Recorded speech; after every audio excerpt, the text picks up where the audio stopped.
آج کی پہلی تلاوت مقدس پلوسر سور کا خط افسیوں کے نام،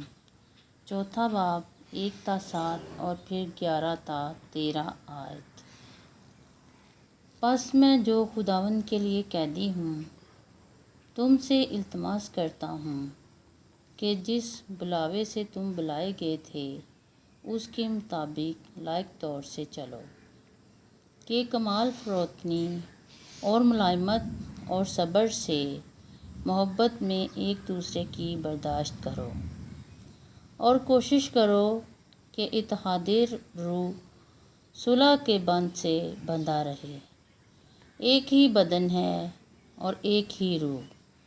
جس طرح تم اپنے بلاوے کی ایک ہی امید کے لیے بلائے گئے ہو، ایک ہی خداوند ہے، ایک ہی ایمان، ایک ہی بپتسمہ، سب کا خدا اور باپ ایک ہی ہے، جو سب کے اوپر اور سب کے ساتھ اور سب کے اندر ہے، اور ہم میں سے اسیروں کو ہر ایک کو مسیح کے انعام کے اندازے کے موافق فضل دیا گیا ہے۔ اسی نے بعض کو رسول، اسی واسطے اور بعض کو نبی کہا جاتا ہے کہ اور بعض کو وہ بلندی پر اور معلم